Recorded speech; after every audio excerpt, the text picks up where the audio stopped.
ठीक है। तो मेनली यहाँ पे जो आपको 3 मॉडल्स स्टडी करनी है, first is the sandwich, second is the unit membrane and third is the fluid Mosaic model. तो सबसे पहले हम बात कर रहे हैं यहाँ पे सैंडविच मॉडल।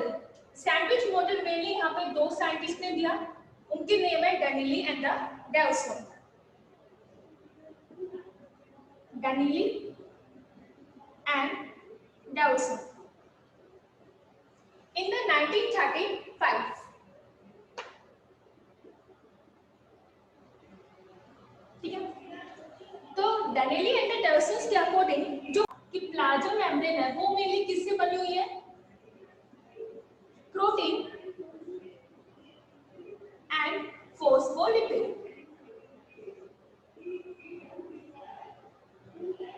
ठीक है। जो यहाँ पे प्रोटीन है ये कैसा प्रोटीन है, अल्फा ग्लोबुलर प्रोटीन्स या फिर बीटा प्लेटेड प्रोटीन्स। तो देखो मेनली जो प्रोटीन्स आपको बताया गया था कि डिफरेंट टाइप्स के प्रोटीन्स होते हैं। तो यहाँ पे जो प्रोटीन था सैंडविच मॉडल्स में ये कौन सा था, अल्फा ग्लोबुलर प्रोटीन। तो डैनिली एंड डेवसन के अकॉर्डिंग जो प्रोटीन है यहाँ पे वो कौन सा था, alpha globular. Alpha globular means की स्फेरिकल प्रोटीन। और इस प्रोटीन का काम क्या होता है, अल्फा ग्लोबुलर प्रोटीन है, इसका मेनली यहाँ पे काम क्या होता है, कौन बताएगा, जल्दी बताओ।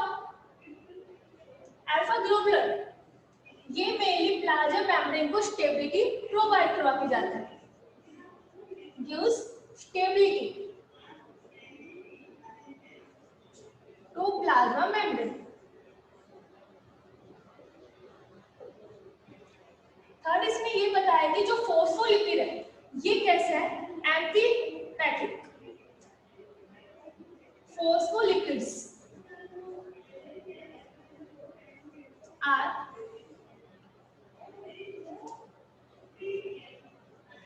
Amphipathic molecules. एम्फीपैथिक, तो अभी हमने बताया कि जो फॉस्फोलिपिड है ये कैसे है, यहाँ पे एम्फीपैथिक। इसके अकॉर्डिंग जो फॉस्फोलिपिड है ये मेनली 2 एंड रखते हैं, एक रखता है पोलर एंड्स और एक रखते हैं नॉन पोलर एंड्स। तो एंड्स को पढ़ने से पहले हमें ये पता होना चाहिए कि जो फॉस्फोलिपिड्स है वो मेनली किस चीज से बना हुआ है। तो आप सबको पता है लिपिड्स, लिपिड से भी यहाँ पे नाम आ रहा है। तो एक क्या होगा यहाँ पे, अल्कोहल। अल्कोहल क्या होता है, ग्लिसरॉल। एंड ग्लिसरॉल के साथ क्या अटैच होते हैं, fatty acid. This is the first fatty acids, this is the second fatty acids. लेकिन जो ग्लिसरॉल है उसके साथ एटलीस्ट 3 फैटी एसिड ज्वाइन कर सकते हैं। तो जो थर्ड कार्बन है इसके साथ कौन अटैच कर रहा है यहाँ पे, फॉस्फेट ग्रुप। तो देखिए फॉस्फोलिपिड्स की जब हम बात कर रहे हैं तो ये बना हुआ है मेनली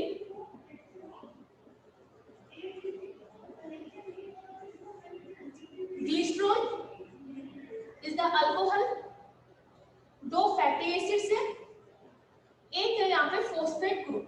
तो ग्लिसरॉल की भी हम बात करें तो इसकी जो स्ट्रक्चर है वो है CH2OH, CH2OH and C। First carbon, second carbon, third carbon, this is the glycerol. Means कि ग्लिसरॉल के अंदर 3 कार्बन यहाँ पे बढ़ जाएंगे। तो फर्स्ट कार्बन के साथ कौन अटैच हुआ, फैटी एसिड्स। तो इसके लिए मैंने आपको बताया था कि बॉटम मॉलिक्यूल्स का रिमूवल होगा और fatty acids and the glycerol के बीच में जो बॉन्ड्स बनता है that is the ester bonds. तो लिपिड्स के अंदर हमेशा कौन सा बॉन्ड बनेगा, ester bond. Same thing second carbon के साथ यहाँ पे भी क्या होगा, OH का H of the glycerol and the OH of the fatty acids, bottom molecules remove और इन दोनों के बीच में अगेन क्या बनेगा यहाँ पे, एस्टर बॉन्ड्स। लेकिन जो थर्ड कार्बन है इसका जो OH है इसके साथ फैटी एसिड्स का अटैचमेंट ना हो कि किसका अटैचमेंट हुआ यहाँ पे, फॉस्फेट ग्रुप का। This is the phosphate group. तो ये जो स्ट्रक्चर बनी है ये किसकी बनी है, फॉस्फोलिपिड्स की। फॉस्फोलिपिड्स, ठीक है। तो यदि मैं डायग्रामेटिकली बनाऊं तो दिस इज द ग्लिसरॉल, ये है 2 फैटी एसिड्स एंड ग्लिसरॉल के ऊपर एक क्या है यहाँ पे, फॉस्फेट ग्रुप। तो यही चीज इसने क्या बताया कि जो फॉस्फोलिपिड्स है वो मेनली बना हुआ है एक हेड पोर्शन से और एक टेल से। तो जो हेड है मेनली वो क्या है यहाँ पे, ग्लिस्ट्रोल, हेड इज द ग्लिस्ट्रोल, ठीक है। और जो सेकंड जो आता है इसमें टेल पोर्शंस, तो जो ये टेल है ये मेनली किस चीज से मिलकर बनी हुई है यहाँ पे, फैटी एसिड से। तो फोस्फोलिपिड्स की जो स्ट्रक्चर्स है उसमें ये बताया कि ये मेनली दो चीजों से बना है, एक है head, head is the made up of the glycerol जिसके ऊपर क्या अटैच है, phosphate, and second is the tail, tail is the made up of the fatty acid. तो यहाँ पे जो हेड पोर्शंस है ये मेनली कैसे है यहाँ पे, hydrophilic, hydrophilic, and this end are known as the polar end। तो जो ये वाला जो एंड है जिसमें ग्लिस्ट्रोल एंड फॉस्फेट प्रेजेंट है, ऐसे एंड्स को हम क्या बोलते हैं, पोलर एंड। और जो सेकंड एंड है जहाँ पे फैटी एसिड्स प्रेजेंट है तो ये मेनली कैसे होते हैं, hydrophobic, fatty acids is the hydrophobic. तो जो ये वाला जो एंड है ये यहाँ पे कैसा होगा, non polar and, this is the non polar and.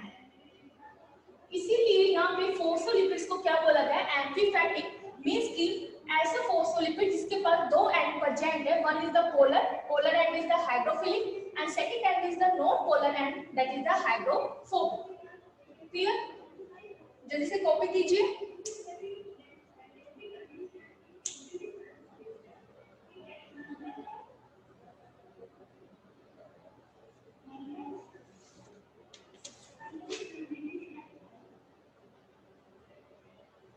Done. Next हम बात करते हैं,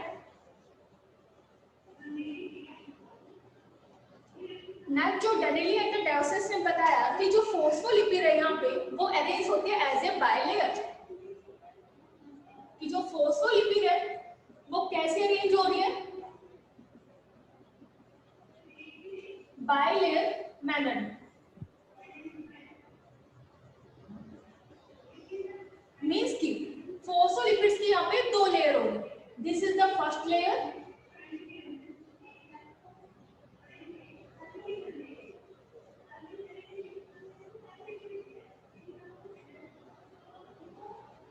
and this is the second layer।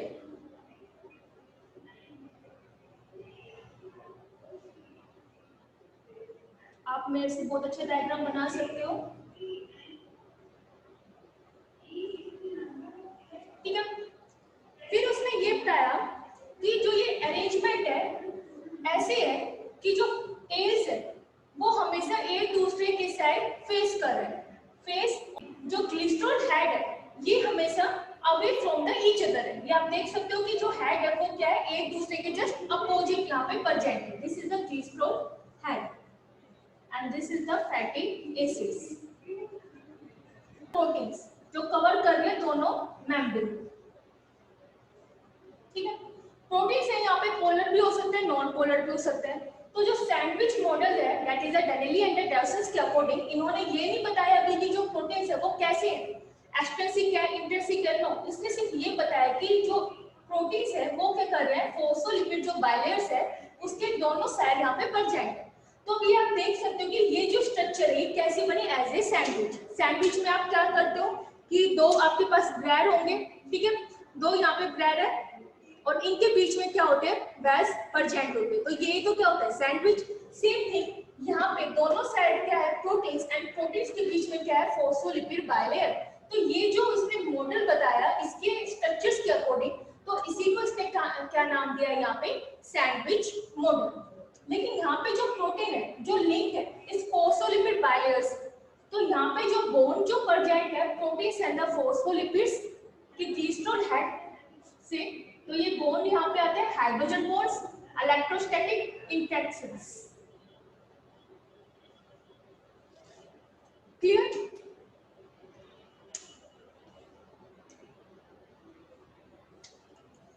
This is the sandwich model. इतना क्लियर है? यस और नो? ओके, अगेन देखिए, प्लाज्मा मेम्ब्रेन में जो सैंडविच जो मॉडल्स है इसने ये मेनली दिया गया था दो साइंटिस्ट ने, one is the Danielli and second is the Davson in the 1935। तो इनके अकॉर्डिंग क्या बताया गया था कि जो प्लाज्मा मेम्ब्रेन है ये मेनली दो चीजों से बना हुआ है, एक है प्रोटीन और सेकंड है phospholipid bilayer.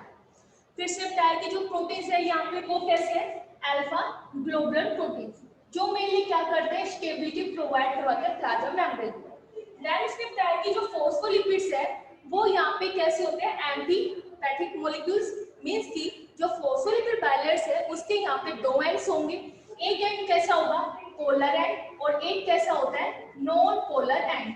Polar and mainly कौन सा बना के जाता है, ग्लिसरॉल का head and the phosphate, and non polar ends ये मेनली कौन बना के जाता है, फैटी एसिड। तो नॉन पोलर एंड्स आप सबको पता है कैसा होता है, हाइड्रोफोबिक, अभी हमने बात की थी, and polar and is the hydrophilic.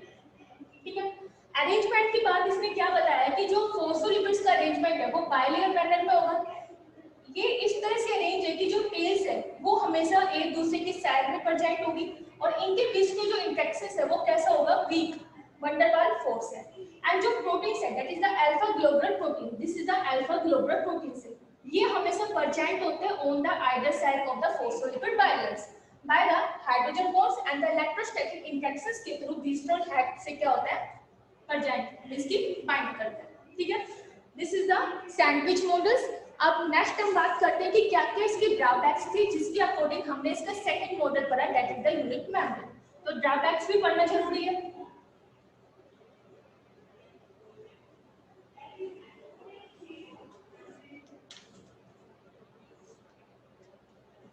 Drawbacks देखिए सैंडविच मॉडल की। तो पहले मैं यहाँ पे एक डायग्राम बना रही हूँ।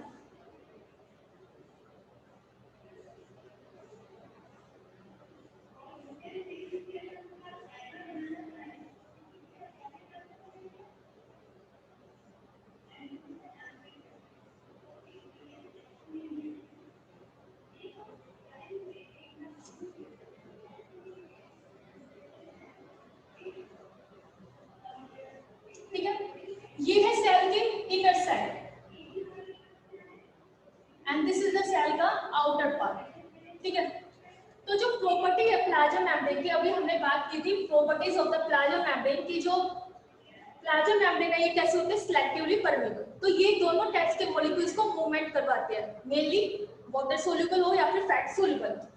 तो सैंडविच मॉडल्स की मैं बात करूं तो यहाँ पे यदि मान के चलो कि कोई फैट सोल्यूबल मॉलिक्यूल्स है, फैट सोल्यूबल मॉलिक्यूल्स, तो प्रोटीन से यहाँ से इजीली पास आउट हो जाएगा। बट जो ग्लिसरॉल हेड है ये यहाँ पे कैसा है, हाइड्रोफिलिक। तो हाइड्रोफिलिक मेनली हम यहाँ पे किस टर्म में बात करें, वाटर के टर्म में, मींस कि ये जो हेड है ये लिपिड्स मॉलिक्यूल्स का इसके साथ कोई भी इंटरेक्शंस नहीं होगा। तो इंटरेक्शंस नहीं हो रहे मींस कि आप मान के चलो कि जो glycerol that is the hydrophilic part है इसका फैट सोल्यूबल मॉलिक्यूल्स के साथ कोई भी इंटरेक्शंस नहीं है, तो ये इसको प्रिवेंट भी नहीं करेगा, जिसकी वजह से जो फैट मॉलिक्यूल्स है वो इजीली क्या हो जाएगा, पास आउट। ठीक है, नेक्स्ट यहाँ पे आता है कहाँ पे, टेल के अंदर। तो टेल यहाँ पे क्या है, हाइड्रोफोबिक है, तो ये तो इसको इजीली क्या करेगी, पास आउट कर देगी। This is the also tail hydrophobic है, तो फैट सोल्यूबल मॉलिक्यूल्स को इजीली पास कर देगी। नेक्स्ट है glycerol head. Glycerol head is the hydrophilic, but कोई इंटरेक्शंस नहीं है फैट के साथ, तो ये इसको प्रिवेंट नहीं करेगी। एंड प्रोटीन्स पोलर भी हो सकते हैं, नॉन पोलर भी, तो ये प्रोटीन्स है इसका भी इसके साथ कोई इंटरेक्शंस नहीं हो रहे हैं, कोई इसको प्रिवेंट नहीं करेगा फ्लो होने के लिए। तो जो फैट सोल्यूबल मॉलिक्यूल्स है वो क्या हो जाएगा, इजीली पास आउट हो जाएगा। लेकिन जब सेकंड मॉलिक्यूल्स की बात आती है that is the water soluble molecules या फिर हाइड्रोफिलिक मॉलिक्यूल्स, तो ये इसने क्या किया, जो वाटर सोल्यूबल मॉलिक्यूल्स है प्रोटीन्स के पास गया। प्रोटीन्स ने कहा कि भाई मैं आपको प्रिवेंट नहीं करूंगा, आप इजीली पास आउट हो जाओ। ठीक है, हो गया। फिर आया यहाँ पे कौन, ग्लिसरॉल हेड। ग्लिसरॉल हेड ने कहा कि भाई मैं पहले से हाइड्रोफिलिक हूँ, तो हाइड्रोफिलिक हाइड्रोफिलिक क्यों भाई मैं आपको रोकूं, इसकी सेम कैटेगरी है हम दोनों की, तो हम दोनों का सेम ही गांव है, तो हम क्यों एक दूसरे के बैरियर बने। तो यहाँ से भी जो फोस्फोलिपिड है वो क्या हो जाएगा, easily pass, sorry water soluble molecules है वो क्या हो जाएगा, इजीली पास।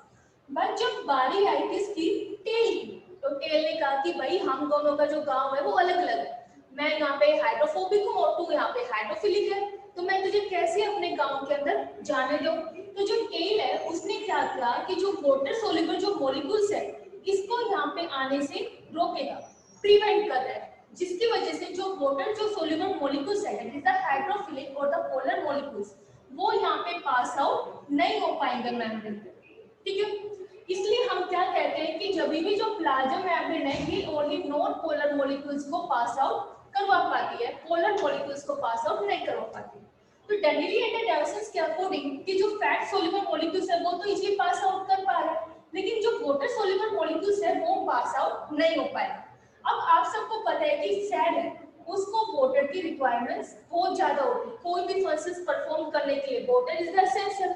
आप सबको पता है वाटर है, ऑक्सीजन भी है, हाइड्रोजन भी है, ठीक है। यदि वाटर नहीं होगा तो सेल तो सर्वाइव नहीं करेगी। तो यहाँ पे वाटर मॉलिक्यूल्स का या फिर हाइड्रोफिलिक मॉलिक्यूल्स का कैसे यहाँ पे ट्रांसपोर्ट हो रहा है ये डेनिली एंड डेविसन ने एक्सप्लेन नहीं किया। मींस कि डेनिली एंड डेविसन है ये फेल हो गए टू एक्सप्लेन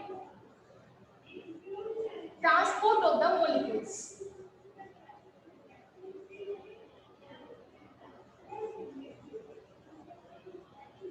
ठीक है।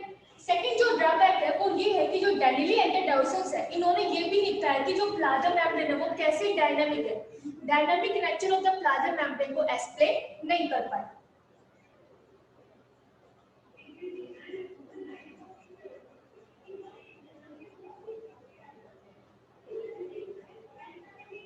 Nature of plasma membrane clear. ये मेनली यहाँ पे दो ड्रॉबैक थी सैंडविच मॉडल। जल्दी से नोट डाउन कीजिए, फिर हम सेकंड मॉडल्स की बात करें that is the unit membrane.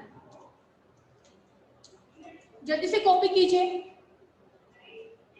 Rough कर दूं? यस और नो?